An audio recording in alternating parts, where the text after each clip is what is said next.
श्री बेचू बाबा का मूल नाम था बेचू दयाल उपाध्याय।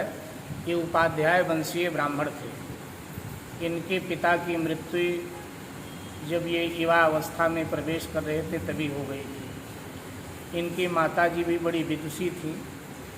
एक बार श्री बेचू बाबा अयोध्या तीर्थ यात्रा पर आए थे तो वहाँ महर्षि दयानंद सरस्वती जी की इनकी मुलाकात हुई।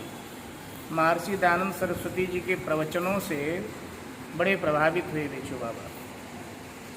उससे पहले भी बेचू बाबा अंग्रेज़ों के विरुद्ध जनता में जा कर के उनके अनाचार अत्याचार के बारे में अवगत कराते थे और ये कहते थे कि स्वतंत्रता हमारा अधिकार है और स्वतंत्रता हम ले कर के रहेंगे।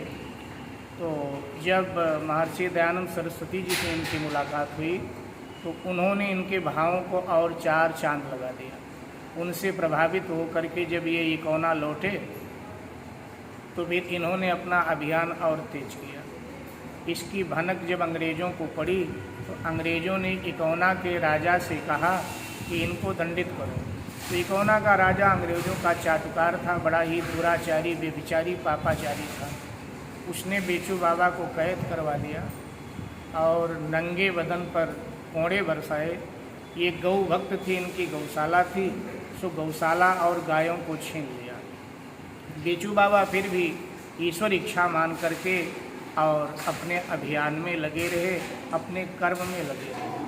कथा प्रवचनों में वो राष्ट्रहित की बात किया करते थे।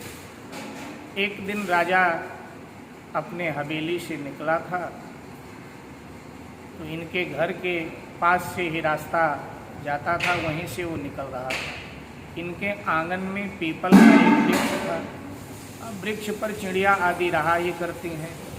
तो उसने एक चिड़िया को मारने के लिए निशाना लगाया, लेकिन निशाना चूक गया और वो गोली जा कर के इनके माँ को लगी, जिससे बेचू बाबा की माँ का निधन हो गया।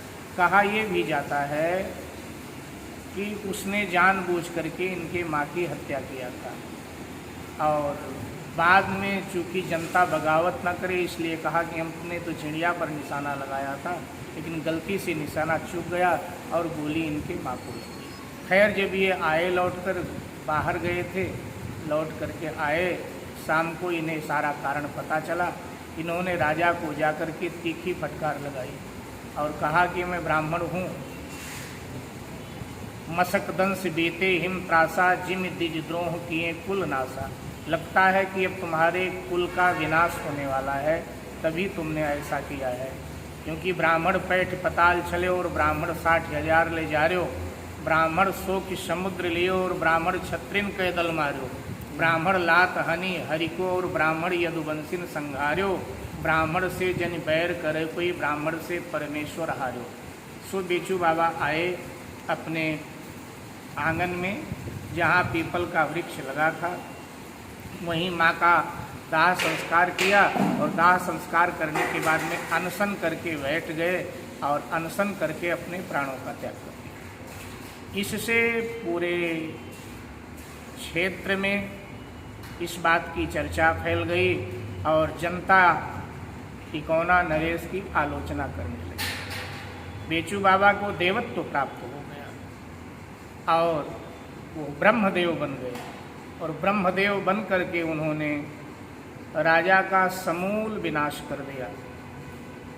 पुत्र आदि सब उसके अनायास सब नष्ट होते गए, अकेला बचा।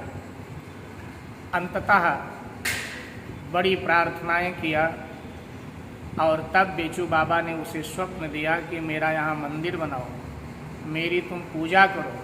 तो राजा ने वहाँ भव्य दिव्य मंदिर बनवाया बेचू बाबा का, उनकी समाधि वहाँ बनवाई और उनका पूजन अर्चन वो करने लगा। तब कहीं जा कर के उसके प्राणों की रक्षा हुई। उसकी एक बेटी थी जो गर्भाकाल में थी, तो उसके बेटी की भी रक्षा हुई। उसके बेटी का वंशज आज भी मध्य प्रदेश के सागर जिले में रहते हैं।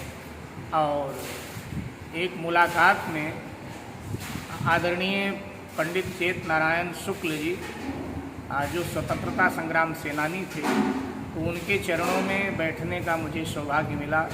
हमारे गांव के थे, तो आदरणीय स्वर्गीय पंडित चेतनारायण शुक्ल जी ने सारी घटना विस्तृत रूप से मुझे बताई थी।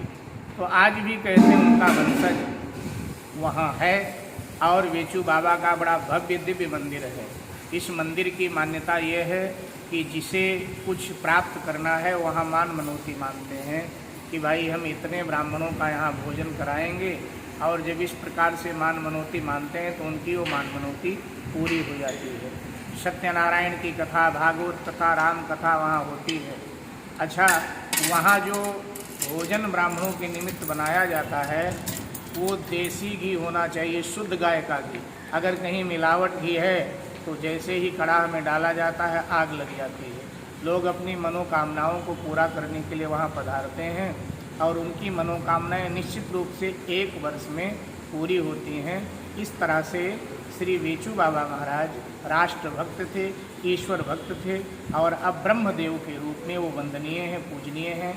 ये स्थान आज के मानचित्र में, आज के भौगोलिक मानचित्र में स्थान श्रावस्ती जिले में पड़ता है, इकौना में। श्रावस्ती से इकौना बिल्कुल नज़दीक है। वहाँ वेचू बाबा का दरबार सजा हुआ है और अनेक अनगिनत लोग न जाने कहाँ कहाँ से आते हैं और अपने अभीष्ट की, अपने कामना की सिद्धि करते हैं। एक बार आप सब भी जय जयकार करेंगे। बोले श्री वेचू बाबा महाराज की जय।